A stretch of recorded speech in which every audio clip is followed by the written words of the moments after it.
کنیزوں، آج عورتوں کی ایک فکر بن رہی ہے، دیندار بھی بنے اور گنہگار بھی بنے، یعنی دونوں ساتھ ساتھ چلتا رہے۔ یاد رکھنا، جو دیندار ہوگا وہ کبھی گنہگار نہیں ہوگا، اور جو گنہگار ہوگا وہ کبھی دیندار نہیں ہوگا۔ آپ سوچیں گے کہ یہ کیا فلسفہ ہے کہ دیندار بھی بنے اور گنہگار بھی بنے، اس کا انکار کیوں کیا جا رہا ہے؟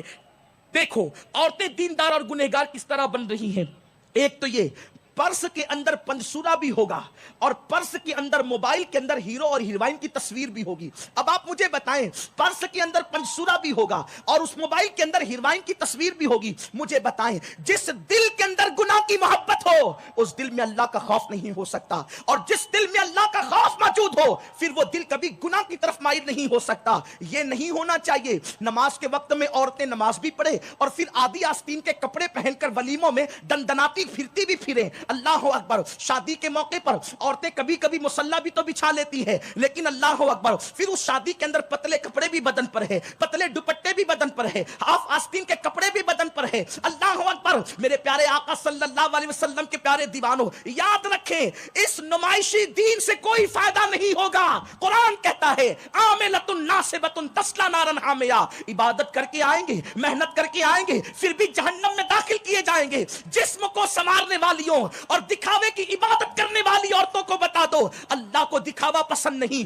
جس کی عبادتیں اس کو اللہ سے قریب نہیں کرتی، جس کی عبادتیں اس کو گناہوں سے دور نہیں کرتی، جس کی نمازیں اس کو گناہوں سے دور نہیں کرتی، جس کی نمازیں اس کو پاپ سے اور جرائم سے دور نہیں کرتی، وہ عبادتیں انسان کو اللہ سے دور کر دیا کرتی ہے۔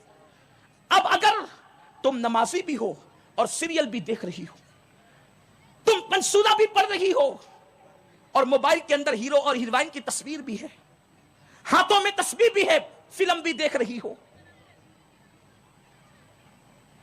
قرآن کی تلاوت کی بات بھی ہے، جرائم کی طرف قدم بھی بڑھ رہے ہیں، اجتماعات میں پابندی سے شرکت بھی ہے، گناہ کا بھوت کبھی دل سے نکلتا نہیں۔ اس کا مطلب یہ ہے کہ اگر عبادات تمہیں گناہوں سے دور نہیں کرتے تو پھر وہ عبادتیں تمہیں اللہ سے دور کر دیتی ہیں۔ اس لیے کہ عبادت کی شان تو یہ ہے کہ عبادت کی برکت سے انسان کے دل میں اللہ کا خوف مزید سے مزید تر پیدا ہوتا ہے۔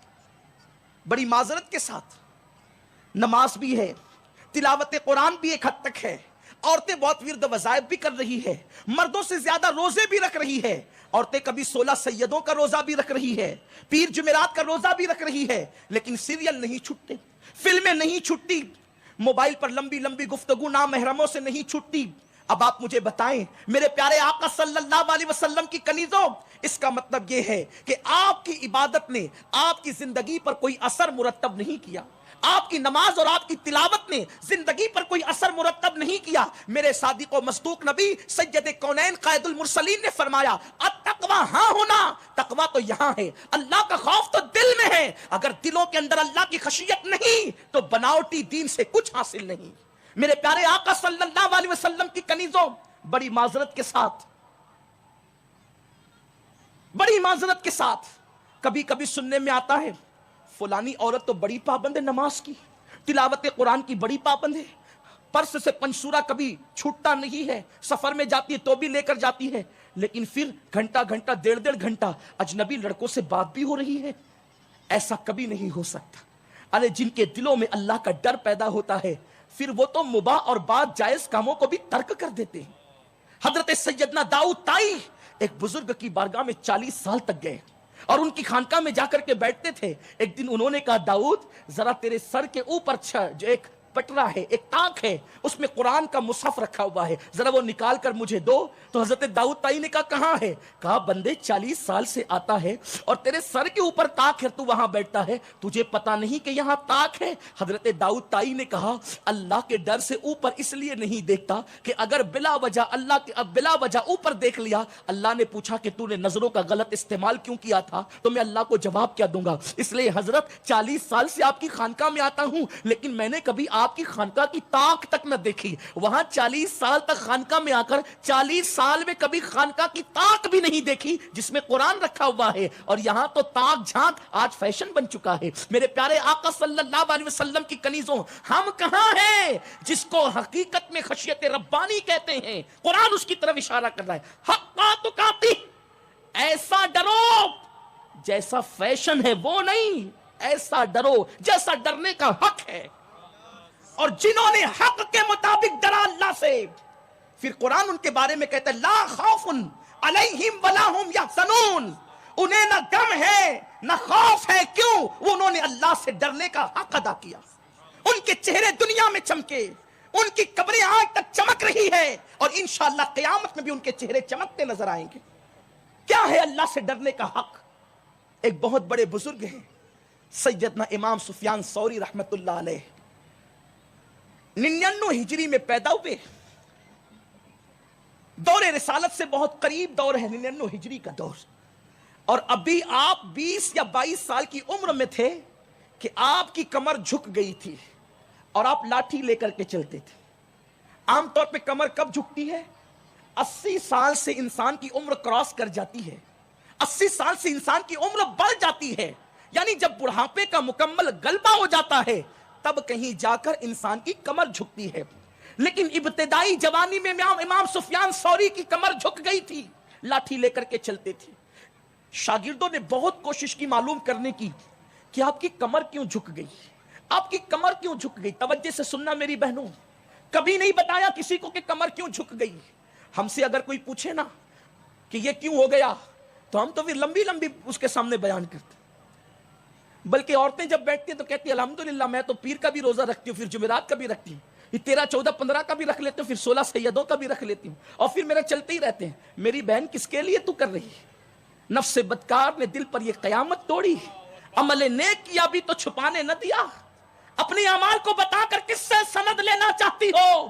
میرے آقا صلی اللہ علیہ وسلم نے فرمایا جو نیکیاں کر کے تشہیر کرتے ہیں قیامت میں اللہ ان سے کہے گا جس کے لیے نیکی کی تھی آج جا کر صلہ اسی سے لے لے. وہاں تو لوگوں کے بدن پہ کفن بھی نہیں ہوگا, کون صلہ دے گا اور کیا دے گا؟ ارے جو قوم دنیا میں کچھ نہ دے سکی وہ قوم آخرت میں تمہیں کیا دے گی؟ آج دنیا میں لوگوں کے پاس ہے کوئی کسی کی مدد کے لیے تیار نہیں, وہ تمہیں آخرت میں کیا دیں گے جو بغیر کفن کے ننگے گھوم رہے ہوں گے. آپ کو تعجب ہوگا کہ میں یہ کہہ رہا ہوں کہ ننگے گھوم رہے ہوں گے. میرے آقا نے یہ بات کہی کہ لوگوں کے بدن پہ کفن بھی نہیں ہوگا. ام المومنین امی عائشہ کو حیرت ہوئی, کہنے لگی یا رسول اللہ جب لوگوں کے بدن پہ کفن نہیں ہوگا تو بے حیائی نہیں محسوس کریں گے لوگ؟ آقا فرماتے ہیں عائشہ اتنی گھبراہٹ ہوگی, لوگوں کو اپنے آپ کو دیکھنے کی فرصت نہیں ہوگی, وہ دوسروں کو کیا دیکھیں گے؟ عمل تو ہوتا نہیں, جو ہوتا ہے وہ بھی چھپایا نہیں جاتا. اللہ والوں کی شان تھی, ہم اپنے گناہوں کو جیسے چھپاتے ہیں وہ اپنی نیکیوں کو ایسے چھپایا کرتے تھے. امام سفیان ثوری کی کمر جھکنے کی بات بہت لوگوں نے پوچھی, کسی کو نہیں بتایا, چھپاتے رہے. ایک بڑا قریبی شاگرد تھا, لگا رہا موقع کی تلاش میں, پوچھتا تھا نہیں بتاتے تھے, پوچھتا تھا نہیں بتاتے تھے. ایک دن اس نے ایسے ماحول میں پوچھ لیا امام سفیان ثوری سے, حضرت بتائیں نا کہ آپ کی کمر کیوں جھک گئی ہے؟ امام سفیان ثوری فرماتے ہیں میرے استاد تھے جنہوں نے 50 سال تک کے حدیث کا درس دیا تھا, اور جب 50 سال تک وہ حدیث کا درس دیتے رہے, نصف صدی تک, نصف صدی کوئی معمولی چیز ہوتی؟ جب انتقال کا وقت آیا تو رونے لگے اور کہتے ہیں سفیان میں نے 50 سال تک قال اللہ قال رسول کہا, 50 سال تک لوگوں کو حدیث کا درس دیتا رہا, لیکن اب کہ جب میں دنیا سے جانے لگا ہوں تو کوئی گارنٹی نہیں ہے کہ اللہ بخش دے گا یا مجھے جہنم میں جلائے گا. بس استاد کا یہ جملہ سن کر حضرت امام سفیان ثوری پر اللہ کا خوف اتنا غالب آیا, فرماتے ہیں اللہ کے خوف سے میری کمر جھک گئی, اور میری کمر کی ہڈی کے جھکنے کی آواز اس محفل میں جتنے لوگ موجود تھے سب نے سنی. اور اللہ اللہ میرے پیارے آقا صلی اللہ علیہ وسلم کی کنیزوں, حضرت امام سفیان ثوری کا حال یہ تھا کہ پھر اس کے بعد زندگی میں کبھی چین سے نہیں بیٹھے, رات عبادت دن عبادت, دن کو روزے سے اور رات عبادت میں. امام سفیان ثوری رحمت اللہ علیہ کا حال یہ تھا. آج کہاں گیا وہ خوف خدا, وہ خشیت ربانی؟ حضرت سیدنا سعدون رحمت اللہ علیہ یہ بہت بڑے مجذوب گزرے ہیں. تصوف کی کتابوں میں حضرت سعدون رحمت اللہ علیہ کا نام بہت کثرت سے آتا ہے۔ عشق الہی کی آگ ان کے دل میں لگ گئی تھی، اور انہوں نے دور تابعین پایا۔ تابعین کا دور ہے ان کا دور، امام حضرت سیدنا سعدون کا دور۔ ایک دن حضرت مالک ابن دینار سے ملاقات ہوئی۔ مالک الدینار سے مل کر کے کہا، مالک قیامت کے دن اپنا حال کیا ہوگا جب اللہ کی بارگاہ میں کھڑے ہوں گے؟ وہ حساب لے گا، ہمارے اعمال کے متعلق سوال کرے گا۔ اور یہ کہہ کر کے زار زار رونے لگے۔ حضرت مالک ابن دینار نے کہا، سعدون کیوں روتے ہو؟ حضرت سعدون کہتے ہیں، اے مالک، جہنم کے عذاب نے نہیں رلایا، جنت میں نہ جانے کے خوف نے نہیں رلایا، مجھے رونا اس بات پر آیا کہ زندگی میں کوئی دن ایسا ہو جس میں نے کوئی نیکی نہیں کی ہو، اور اس دن جس دن میں نے نیکی نہیں کی، اس دن کے ضائع ہونے کے بدلے میں اللہ اگر مجھ سے ناراض ہو کر مجھے جہنم میں ڈالے گا، اس وقت میرا حال کیا ہوگا؟ مجھے تو پچھتاوا ہے زندگی کے ان دنوں پہ، ان لمحات پہ جو میرے دن نیکی کیے بغیر گزر گئے، جو میرے دن نیکی کیے بغیر چلے گئے۔ ہاتھوں کی انگلیوں سے راتوں دن واٹس ایپ پر لگی رہنے والی میری بہنوں، فیس بک اور یوٹیوب پر بیٹھ کر کے اپنی مرضی کے مطابق اللہ کے قانون کے خلاف مناظر دیکھنے والی میری بہنوں، میں تم سے پوچھنا چاہتا ہوں۔ میں یہ نہیں کہتا کہ اجتماع میں جو آئی ہے وہ ایسی، ہرگز نہیں۔ ہمارے اجتماع میں موجود انشاءاللہ کوئی بہن ایسی نہیں ہوگی، لیکن اجتماع کے ذریعے سے پوری دنیا کی بہنوں تک پیغام پہنچانا ہے۔ اپنے ہاتھوں کی انگلیوں سے فیس بک پر اجنبی لڑکوں کے ساتھ اپنی مرضی کے ساتھ گفتگو کرنے والی خواتین کیا یہ نہیں سوچتی؟ قرآن کا اعلان ہے، ہوا معکم اینما کنتم، تم جہاں کہیں ہو اللہ تمہارے ساتھ ہے۔ نحن اقرب الیہ من حبل الورید، اللہ تمہاری شہرک سے زیادہ قریب ہے۔ میرے پیارے آقا صلی اللہ علیہ وسلم کی کنیزوں، اتنا بڑا اپنے وقت کا ولی کامل اس بات پہ افسوس کر رہا ہے، مالک ابن دینار جو میری زندگی کے دن اور لمحات نیکی کیے بغیر چلے گئے، اچھے عمل کیے بغیر چلے گئے، رب کی بارگاہ میں جواب کیا دوں گا؟ وہ مجھ سے پوچھے گا تو میں عرض کیا کروں گا؟ یہ کہہ کر کے رونے لگے، خوب روئے۔ مالک ابن دینار نے کہا، سعدون کیا تو اللہ کی رحمت سے نا امید ہے؟ حضرت سعدون کہتے ہیں، میں اللہ کی رحمت سے نا امید نہیں، مگر اس کی غیرت سے مجھے خوف بھی لگتا ہے۔ جہاں وہ کریم ہے وہاں وہ غیرت کا اظہار بھی فرماتا ہے۔ سعدون کو مالک ابن دینار نے کہا، تو کہیں دیوانہ تو نہیں ہو گیا؟ ارشاد فرماتے ہیں، میرے پاس کوئی عمل تو نہیں، مگر میری ہڈیوں میں، میرے گوشت میں، میرے خون میں اللہ کی محبت ایسی سرائیت کر گئی کہ اب تجھ جیسے لوگ بھی مجھے دیوانہ کہہ کر کے پکارتے ہیں۔ میرے پیارے آقا صلی اللہ علیہ وسلم کی کنیزوں، ہمیں اپنی فکر کو تبدیل کرنا ہوگا، ہمیں اپنے انداز زندگی کو بدلنا ہوگا۔ میرے پیارے آقا علیہ السلام کی کنیزوں، یہ گناہوں کا ماحول، یہ برائیوں کا ماحول، لباس اور زیورات کی فکر سے نکل کر بھی آگے کچھ سوچنا ہوگا۔ زیورات تو یہی رہیں گے، کپڑے تو یہیں چھوٹ جائیں گے، ایک کفن کے سوا کون کیا لے گیا ہے جو تم لے کر کے جاؤ گی؟ اپنے مکانات کو چھوڑ جاؤ گی، جن شوہروں کی محبت پہ اتراتی ہو، ناز کرتی ہو۔ ابھی قبلہ حضور قائد محترم نے فرمایا، اپنے شوہر کے حوالے سے دوسری غریب عورتیں، بیوہ اور مطلقہ عورتوں کے سامنے بڑی بڑی باتیں کرتی ہو، تمہیں نہیں پتا، تمہیں نہیں معلوم کہ جس دن تمہاری روح کا رشتہ تمہارے جسم سے ٹوٹ جائے گا، اس شوہر کے دل سے بھی تمہاری محبت کا رشتہ ٹوٹ جائے گا۔ حالات یہ ہیں، ہم نے اپنی آخرت کے لیے کیا کیا؟ ہم نے اللہ کے لیے کیا کیا؟ ہم نے اللہ کا خوف اپنے دل میں کتنا پیدا کیا؟ میرے پیارے آقا صلی اللہ علیہ وسلم کی کنیزوں، اپنے انداز کو بدلو، سیریلوں کے ماحول سے نکلو، فلموں کے ماحول سے نکلو، ناولوں کے ماحول سے نکلو، گناہوں کے ماحول سے نکلو، بے خوفی کے ماحول سے نکلو۔ اور میرے آقا صلی اللہ علیہ وسلم نے جو فرمایا، آقا کریم رؤوف الرحیم صلی اللہ علیہ وسلم فرماتے ہیں، میں نے ایک ماحول کا مشاہدہ کیا ہے، لیکن ابھی تک کہ ایسی قوم میرے سامنے ظاہر نہیں ہوئی، اور میرے بعد وہ قوم ظاہر ہوگی۔ اور آقا نے فرمایا، وہ قوم جو ظاہر ہوگی وہ جنت کی خوشبو سے بھی محروم رہے گی۔ آقا فرماتے ہیں، ان میں سے ایک وہ ہوں گے جن کے ہاتھوں میں بیلوں کی دم کی طرح چابک ہوں گے، وہ لوگوں پہ ظلم کریں گے، اور دوسرے وہ عورتیں ہوں گی جو کپڑا پہننے کے بعد بھی ننگی رہے گی۔ ایسی عورتیں بھی جنت کی خوشبو سے محروم کر دی جائے گی۔ سرکار سے صحابہ نے عرض کی، حضور کپڑا پہن کر ننگی کیسے رہے گی؟ سرکار فرماتے ہیں، اتنے تنگ اور چست اور اتنے باریک لباس پہنے گی کہ کپڑے پہننے کا مقصد ہی فوت ہو جائے گا، کپڑے پہننے کا مقصد ہی ختم ہو جائے گا۔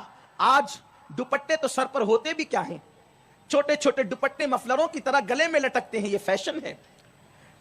میرے پیارے آقا صلی اللہ علیہ وسلم کی کنیزوں، چوڑیاں پہننے کے لیے اس دکان کا انتخاب کیا جاتا ہے جس میں باضابطہ طور پہ مرد چوڑی پہناتے ہیں۔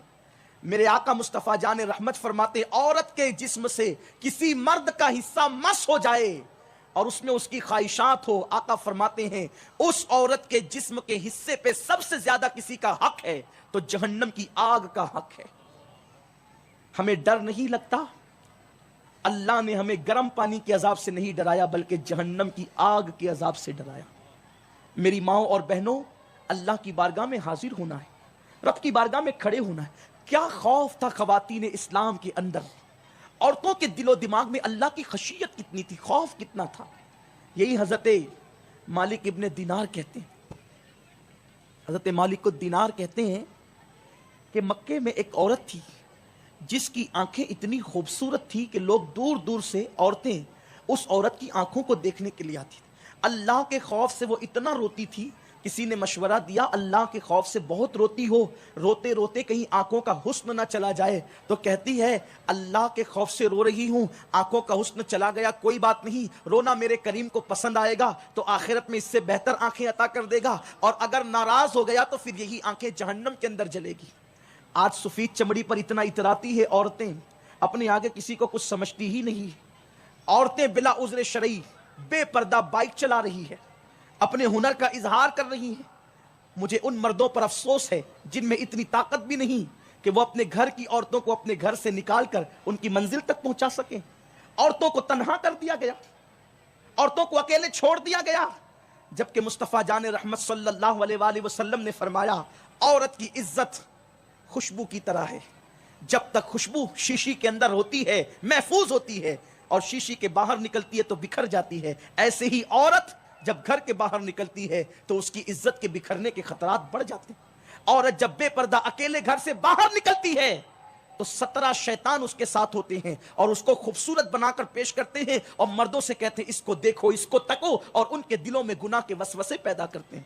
آج لوگ شکایت کرتے ہیں مولانا میری بیٹی کی آبرو لوٹ لی گئی، مولانا میری بیٹی کسی کے چکر میں پڑ گئی، مولانا میری بیٹی کسی کے ساتھ بھاگ گئی۔ نادان ماں باپ، یہ حالات تو تم نے پیدا کیے ظالموں۔ قرآن نے تو پہلے ہی کہا تھا وَقَرْنَا فِي بُيُوتِكُنَّ، عورتوں کو کہا تھا تم اپنے گھروں میں بیٹھی رہو۔ میرے نبی کی وہ مقدس بیوی جس کا نام حضرت سودا ہے، حضرت سودا، کتنا پیارا اور حسین سا نام ہے سودا۔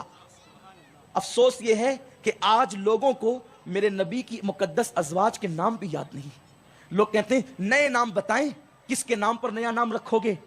ٹینس کھیلنے والی لڑکی کے نام پہ؟ کس کے نام پہ نیا نام رکھو گے؟ پردے پر آ کر کے زنا کرنے والی لڑکی کے نام پہ؟ کس کے نام پہ نیا نام رکھو گے؟ فلم کی اداکارہ عورت کے نام پہ؟ نئے نام تو آج بھی رکھ سکتے ہیں، 1450 سال والے نام جو لوگ بھول چکے ہیں اس کی تجدید کر دو، نئے سرے سے پھر آئیں گے۔ میں پوچھتا ہوں، شاید میری بدگمانی ہو تو اللہ معاف کرے، اس پورے مجمع میں شاید کسی کا نام سودا نہیں ہوگا، پھر لوگ کہتے ہیں نیا نام دیجیے، اور پھر میرے نبی کی مقدس بیوی کے نام پہ کوئی نام رکھے۔ خدا کی قسم حضور کی بیویوں کے برابر کون ہو سکتا ہے؟ نبی پاک اگر چمڑے کی کوئی جوتی پہن لے تو وہ جوتی عرش کے لیے معراج کا ذریعہ بن جاتی ہے۔ اگر چمڑے کی جوتی پہ حضور کا پیر آ جائے وہ مقدس نالین، پھر اس کو عرش چومتا نظر آتا ہے۔ خدا کی عزت کی قسم میرے نبی کی جو بیویاں ہیں حضور نے ان کو اپنے نکاح میں لیا، حضور نے اپنے بستر پر ان کو شرف بخشا، حضور نے ان کے بچے ہوئے جوتے کو خود استعمال کیا۔ وہ جہاں سے منہ لگا کر پانی پیتی تھی حضور نے وہاں منہ لگا کر پانی پیا، وہ جہاں سے کھانا کھاتی تھی ان کی انگلیوں کے نشان کو دیکھ کے حضور نے کھانا کھایا۔ ان عورتوں کا مقام کیا ہوگا جس کے لیے قرآن کہتا ہے کہ اے نبی کی بیبیوں تم عام عورتوں کی طرح نہیں ہو۔ قرآن جن کی عظمت کو واضح کرے وہ حضرت سودا، وہ ماں عائشہ، وہ ماں خدیجہ، وہ ماں زینب بنت حجش، وہ حضرت میمونہ، وہ حضرت ام حبیبہ، وہ حضرت جویریہ، کیسے عظیم نام ہے، وہ حضرت صفیہ۔ دامن نچوڑ دیں تو فرشتے وضو کریں، کیا ان کے مرتبے ہیں، کیا شان ان کی ہے کہ یہ روٹھ جاتی تھی تو مصطفیٰ جان رحمت جنہیں منایا کرتے۔ خدا جسے مناتا ہے وہ مصطفیٰ ان مقدس ازواج کو مناتا تھا۔ وَلَسَوْفَ يُعْطِيكَ رَبُّكَ فَتَرْضَىٰ کہہ کر خدا جس کی رضا چاہتا ہے وہ مصطفیٰ جان رحمت آمینہ کا پیارا لال انہیں منایا کرتا تھا. کیا یہ مقدس خواتین ہے؟ ازواج مطہرات کی بات اپنی جگہ، لیکن بات میں ام المومنین حضرت سودا کی کر رہا ہوں. آج عورتیں مال میں چلی بے پردہ چلی، آج عورتیں بازار میں چلی بے پردہ چلی، آج عورتیں چلی شادیوں میں ولیموں میں بے پردہ چلی، بے پردہ جا رہی ہیں ہر جگہ. اور اب تو شوہروں کو اتنی فرصت ہی نہیں کہ بیوی کا ساتھ دے سکے، اکیلے بھیجتے ہیں کہیں بھی تنہا اور عورتیں بھی اب اکیلے جانے کی شوقین ہو گئی. شوہر کام پر ہے تو چلو ڈرائیور کے ساتھ ہی گاڑی میں نکل جائیں. پھر اس فتنے پر جو رسوائیاں ہو رہی ہے پھر اس کو بیان کرنے کی ضرورت نہیں ہے. ام المومنین حضرت سودا نے کبھی گھر سے باہر قدم نہ نکالا. آقا کریم صلی اللہ علیہ وآلہ وسلم کے پردہ فرمانے کے بعد کچھ لوگ آنے کے بعد کہا امی جان آپ نفل عمرہ کے لیے تو گھر سے نکل سکتی ہے نا، آپ نماز کے لیے مسجد نبی میں جا سکتی ہے، آپ حج کے لیے گھر سے نکل سکتی ہے. نہ نماز کے لیے نکلتی ہے، نہ عمرہ کے لیے نکلتی ہے، نہ حج کے لیے نکلتی ہے. اگر آپ نکلے تو آپ کے مقام اور مرتبے کے اہتمام کے ساتھ لوگ آپ کو مکۃ المکرمہ تک پہنچائیں گے. ام المومنین اما سودا نے کہا کہ میں نے حج بھی کر لیا، میرا حج فرض ادا ہو گیا، میں نے عمرہ بھی کر لیا، عمرہ کا شوق بھی میرا ادا ہو گیا. اب میرے اللہ کے اس فرمان پہ عمل کر رہی ہوں وَقَرْنَا فِي بُيُوتِكُنَّ کہ اپنے گھروں میں بیٹھی رہو. میں اپنے گھر میں بیٹھ گئی ہوں. کبھی کسی نے ان کو قدم گھر سے باہر نکالتے نہیں دیکھا، لیکن جب سودا کو گھر سے باہر نکالا گیا تو حیات ظاہری میں نہیں بلکہ حضرت سودا کا جنازہ نکالا گیا. حضرت سودا کہتی تھی اگر گھر میں رہ کر کے عزت کو تحفظ ملتا ہے پھر وہ نفلی حج اور نفلی عمرے سے بہتر ہے. اگر عورت کی عزت کو تحفظ گھر میں رہنے سے ہے. میں یہ نہیں کہتا کہ نفل حج نفل عمرہ کو عورتیں نہ جائیں، قطعاً نہیں. یہ حضرت سودا کا تقویٰ تھا جو اپنی عزت کے تحفظ کے لیے نفلی عمرہ کی ہمت نہ کرے. آج عورتیں بازار میں جا رہی ہیں وہ بھی بے پردہ، مال میں دندناتے گھوم رہی ہیں بے پردہ. میرے پیارے آقا صلی اللہ علیہ وسلم کی کنیزوں بات اتنی ہے دلوں سے اللہ کا خوف نکل گئے. اور یاد رکھنا جس دل میں اللہ کا خوف نہیں پھر وہ جسم کا ڈھانچہ کتے کے جسم سے بھی بدتر ہے. کیونکہ کتے کو تو یہ احساس ہے کہ میرا مالک مجھے روٹی کا ٹکڑا دیتا ہے تو میں نے اس کی رضا چاہنا ہے. اگر انسان کے دل میں یہ احساس نہیں کہ جس مولا نے سب کچھ دیا اس کی خوشی کا خیال نہیں. بابا بلے شاہ پھر یہی کہتے ہیں اٹھ بلیا چل یار منا لے ورنہ بازی لے گئے کتے. اے بلے شاہ چل خدا کو منا لے یار منا لے ورنہ پھر تجھ سے تو کتے بازی لے جائیں گے. میرے پیارے آقا صلی اللہ علیہ وسلم کی کنیزوں سنی دعوت اسلامی نے آپ کو بلایا ہے اس پیغام کے ساتھ گناہ کو چھوڑ دو.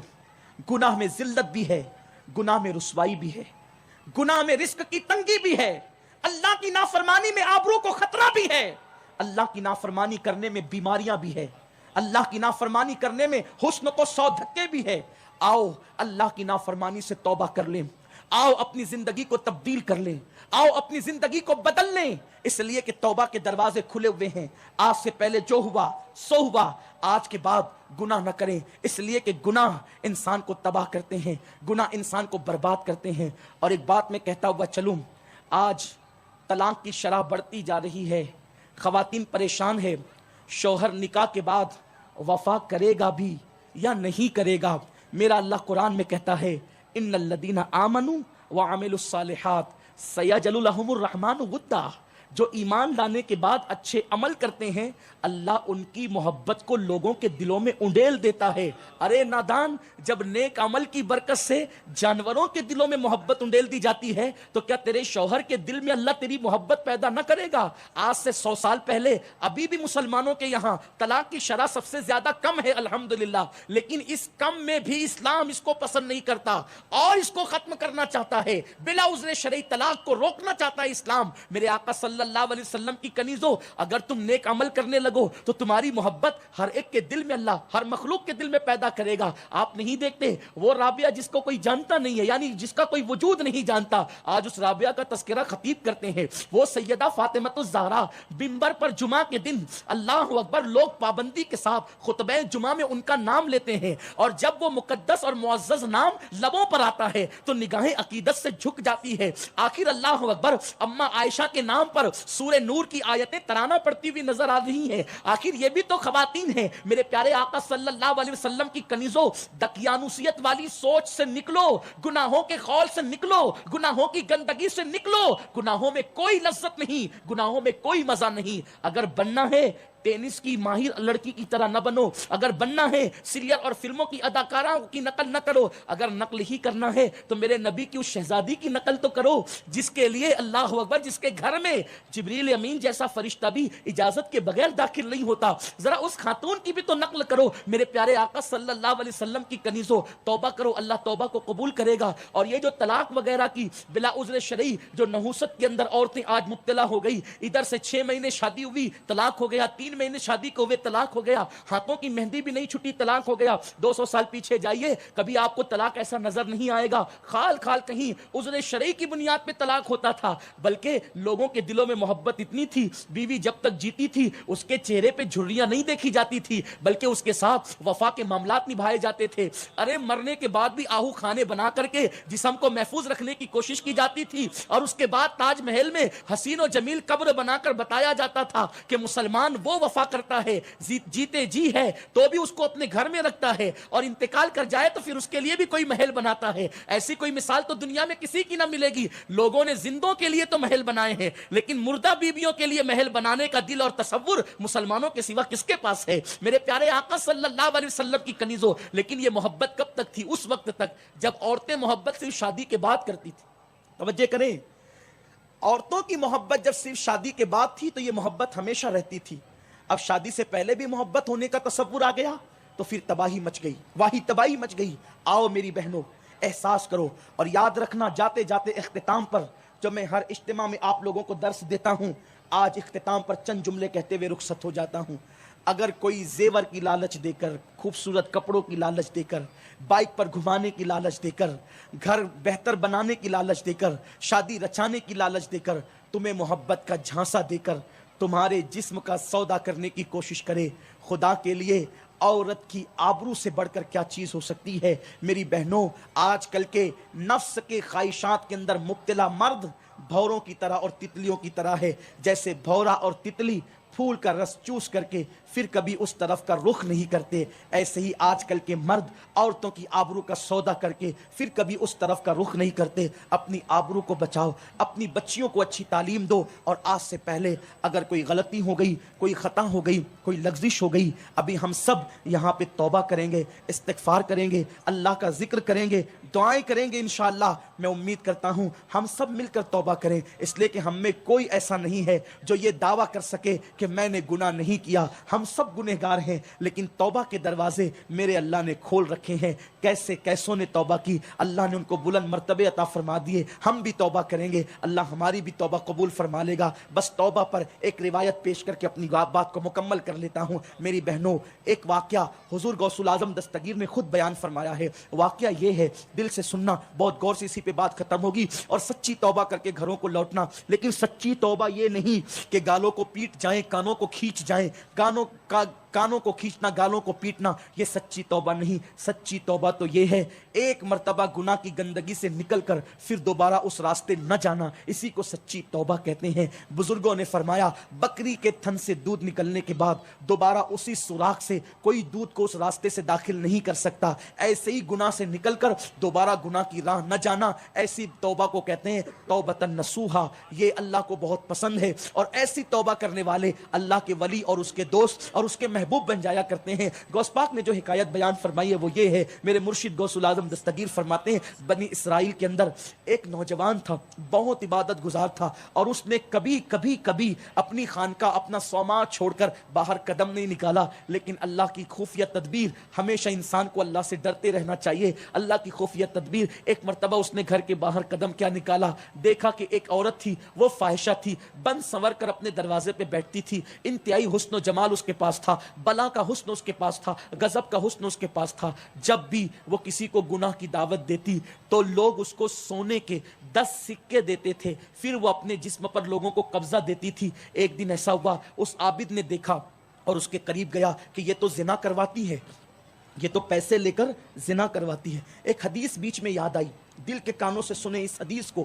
میرے آقا علیہ السلام فرماتے ہیں رات کے آخری پہر میں اللہ رحمت کے دروازے کھول دیتا ہے اور اللہ کا منادی ندا دیتا ہے کہ اللہ سب کی دعا قبول کرے گا اس وقت, لیکن دو لوگوں کی دعا قبول نہیں کرے گا. ایک تو پیسہ لے کر زنا کرنے والی عورت, اور دوسرا ظلمن لوگوں سے ٹیکس وصول کرنے والا مرد. اللہ ان دونوں کے سوا سب کی دعا قبول کرے گا. یعنی اس رحمت کے وقت بھی دعا ان کی قبول نہیں ہوتی. تو وہ عورت تھی جو سونے کے 10 سکے لے کر کے لوگوں کو زنا کے لیے اپنا جسم بیچتی تھی. اس عابد نے وہاں پہنچ کر کہا قیمت کیا ہے؟ اس نے کہا 10 سونے کے سکے. اس شخص کے پاس نہیں تھے, اس نے اپنے گھر کا سارا خانقاہ کا سامان بیچ دیا, 10 سکے لیا, اس کو دیا. اس کے پاس سونے کا پلنگ تھا, سونے کے پلنگ پر وہ عورت اس کو لے گئی. جیسے ہی زنا کی طرف یہ بڑھا, دل میں اللہ کے خوف نے انگڑائی لی اور اس کے ضمیر کو نے اس کو کچوکے لگانا شروع کیے. اللہ دیکھ رہا ہے تو کر کیا رہا ہے, رب کو تو جواب کیسے دے گا, بس اتنا سوچنا تھا. وہ کانپنے لگا اور دور ہٹا. یہ بھی بہت خوبصورت تھا.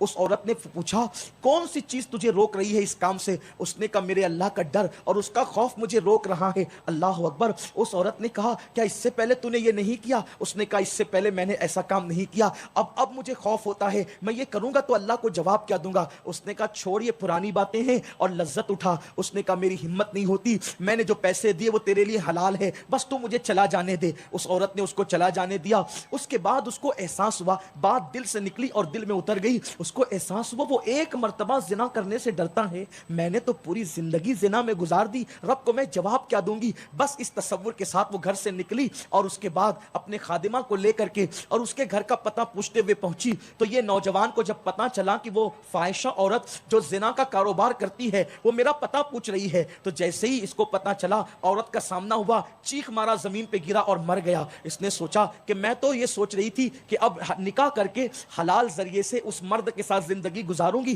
جو اتنا نیک اور پرہیزگار ہے, مگر افسوس کہ وہ مر گیا. لوگوں نے کہا اس کا ایک بھائی ہے اور وہ بھی اتنا ہی نیک ہے. وہ اس کے پاس پہنچی اور اس کے ساتھ نکاح کر کے رہنے لگی. اللہ کو اس کی توبہ کی ادا اتنی پسند آ گئی کہ اس کے بعد اللہ نے اس کو 10 بیٹے عطا فرمائے اور 10 کے 10 کو اس کی توبہ کی برکت سے مقام ولایت عطا فرما دیا. اے خاتون جنت کی کنیزوں, اللہ یہ نہیں دیکھتا کہ تمہارے پاپ کتنے ہیں, اللہ تو یہ دیکھتا ہے کہ تم اس کے در پر لوٹ کر کے آئے ہو. ہر جگہ سے بھاگا ہوا انسان جب لوٹ کر جاتا ہے تو ذلیل ہوتا ہے. گھر سے بھاگا ہوا گھر آئے گا تو ذلیل ہوگا, دکان سے بھاگا ہوا دکان آئے گا تو ذلیل ہوگا, وطن سے بھاگا ہوا وطن آئے گا تو ذلیل ہوگا. لیکن یہ میرے رب کا کرم ہے, جب اس کا بھاگا ہوا بندہ یا اس کی بھاگی ہوئی کنیز جب اس کی چوکھٹ پر آتے ہیں تو وہ ذلیل نہیں کرتا بلکہ یہ کہہ کر ان کی عزت کو بڑھا دیتا ہے, ان اللہ یحب التوابین. جو پلٹ کر میری چوکھٹ پر آتے ہیں پھر میں ان کو اپنا محبوب بنا لیتا ہوں. میرے پیارے آقا صلی اللہ علیہ وسلم کی کنیزوں, آؤ توبہ کا وقت ہے, سچی توبہ کر لیتے ہیں, اپنے رب کو منا لیتے ہیں, رب کی رحمت کو منا لیتے ہیں, رب کی روٹھی ہوئی رحمت کو پھر سے منا لیتے ہیں. دوستوں کو منانا مشکل ہے, رب کو منانا آسان ہے, اس لیے کہ کسی کو بھی منانے کے لیے بڑے پاپڑ بیلنے پڑتے ہیں, مگر رب کو منانا ہو ندامت کے 2 آنسو بہا دو, آئندہ سچا وعدہ کر لو, میرا رب مان جاتا ہے. آئیے اس محفل کو تاریخی محفل بنا دیتے ہیں. آج کے بعد بغیر دوپٹے کے کوئی نہیں پھرے گی, آج کے بعد پتلے کپڑے کوئی نہیں پہنے گی, آج کے بعد ڈیزائن والے برقے نگ والے برقے کوئی نہیں پہنے گی, اس لیے کہ ڈیزائن اور نگ والے برقے پہننا یہ حرام ہے. امام غزالی نے 900 سال پہلے فتویٰ دیا تھا کہ ڈیزائن اور نگ والے برقے پہننا حرام ہے. اے خاتون جنت کی کنیزوں, برقے بھدے کپڑے کی ہونا چاہیے کہ مرد کی نظر پڑے تو وہ مایوس ہو جائے اور اس کے دل کے اندر اس عورت کے حوالے سے, دعوت نظارہ کے حوالے سے کوئی فکر اور کوئی گناہ کا تصور پیدا نہ ہو. آئیے ان ساری چیزوں سے توبہ کر لے. گانے باجے تماشوں سے, فلموں سے, سیریلوں سے, مردوں سے, بے وجہ گفتگو جو فون اور موبائل پہ کی جاتی ہے, ان ساری چیزوں سے, انٹرنیٹ پر بیٹھ کر کے گناہوں کو کیا جاتا ہے, آؤ ان ساری چیزوں سے توبہ کر لیں. اور کل کی صبح جب 10 بجیں اس سے پہلے اپنے گھر کے مردوں کو تیار کر کے اجتماع میں بھیجو اور ان کو کہو ہم جا کر اپنے دامن میں سیدہ فاطمہ کی خیرات لے کر کے آئی ہیں, اب تم بھی جاؤ حسنین کریمین کی اور پنجتن کی, صحابہ و خلفائے راشدین کی خیرات تم بھی لے کر کے آؤ. ہم زندگی بدل کر آئی ہیں, تم بھی زندگی بدل کر آؤ. اگر آپ نے کل اجتماع میں ہزاروں کی تعداد میں میری ماں اور بہنوں اپنے گھر کے مردوں کو بھیجا اور انشاءاللہ پھر ناسک میں وہ انقلاب آئے گا, پھر یہ ناسک اپنے پرانے نام کے اعتبار سے پھر یہ ناسک نہ رہے گا بلکہ گلشنہ آباد ہو جائے گا. اس لیے کہ یہ شہنشاہ ناسک کی نگری ہے، اور یہاں پر وہ صادق و مصدوق ولی جس کا فیضان آپ پر جاری ہے، آپ کی اولاد پر جاری ہے، انشاءاللہ اس کو مزید دوام نصیب ہوگا۔ میں اللہ کی بارگاہ میں دعا گو ہوں، اللہ تعالی ہم سب کو کہنے سننے سے زیادہ عمل کی توفیق دے۔ دوران گفتگو کوئی غلطی ہو اللہ تعالی اس کو معاف فرمائے۔ استغفر اللہ ربی من کل